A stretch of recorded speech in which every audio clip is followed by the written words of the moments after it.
O ay alin yung mali, alin yung tama sa pag-o-offering. Yun po yung pag-uusapan po natin ngayon. Ito yung mga maling pag-o-offering, ano. Una, yung tinatawag na misconception sa tithing.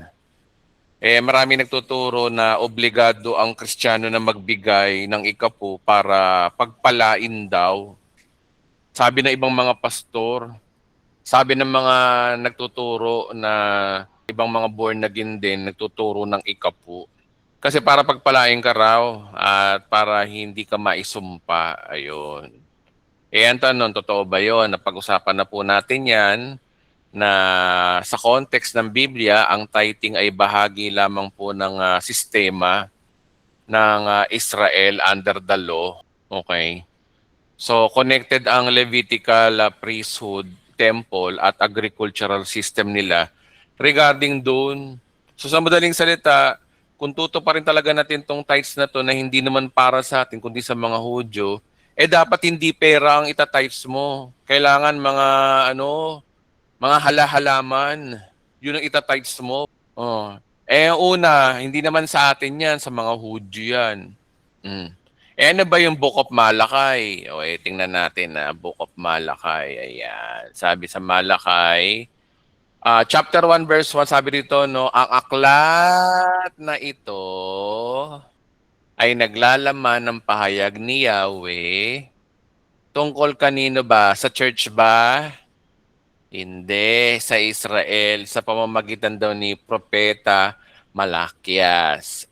Sinabi ni Yahweh sa bayan ng Israel. Kaya lahat ng tuntunin sa Malakias ay sa Israel lang. Ang tanong, taga-Israel ba kayo?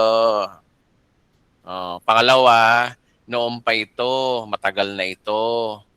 Okay? Sa bagay ngayon, ang Israel ngayon nakabalik na sa kanilang mga bansa, mukhang ibabalik yata nila yung tinatawag na mga Levitical priest na to. Oh. May babalik din nila to. Tanong tayo ba kausap dito? Hindi. Kaya sa madaling salita, yung binabanggit sa Malakay 3:10 na tithes, hindi tayo yan. Tigas-tigas ang ulo ng ibang pastor Turo pa ng turo ng tithes, hindi naman tayo ang kausap. Kasi tinan nyo, yung tithes kasi, ang sistema ng tithes, sabi dito, dalhin ninyo ang inyong mga ikasampung bahagi sa tahanan ng Diyos o pamatugunan ng pangangailangan sa aking tahanan. Subukin ninyong gawin ito, mga bagay na ito, kundi buksan ko ang bintana ng langit at ibuhos ng pagpapala. So ang logic ng tithes, pag nag-tithes ka, pagpapalain ka. Kapag hindi ka nag-tithes, magnanakaw ka. Bakit ko nasabi magnanakaw? Sabi rito, no? Ang tanong ko na may matuwid bang pagnakawan ng tao ang Diyos, hindi ngon pinagnanakawan niyo ako. Sa panong paraan, sa tithes, sa ikasampung bahagi ng handog, hindi kayo nagta-tithes. Sa kanila to hindi naman ikaw to. Okay, kaya malaking kalokohan din yung simbahan na nagta-tithes sa pilitan. Papatamaan ka, may pangalan pa yung sobre, no? Maling offering yan, hindi yan sa atin. Titigas ng ulo ng ibang pastor, gagawa at gagawa ng paraan, tataba ng utak.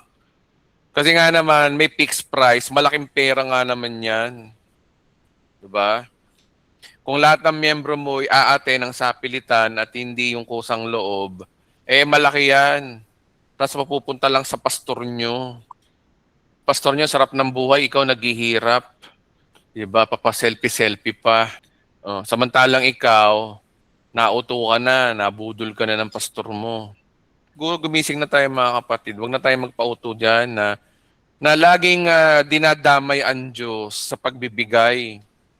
Wala namang kinalaman ng Diyos dyan Yan, kagaya niya sa Hudyo yan. Okay? Ito paano? Ito ay binigay bilang requirement para sa maging blessed ang New Covenant believer. Hindi daw to. Kasi nga, tayo mga believer sa bagong tipan, yung tinapos na gawa ni Kristo, hindi na kailangan pang panalangin na pagpalain ka, pinagpala ka na raw ayon sa Ephesians 1:6.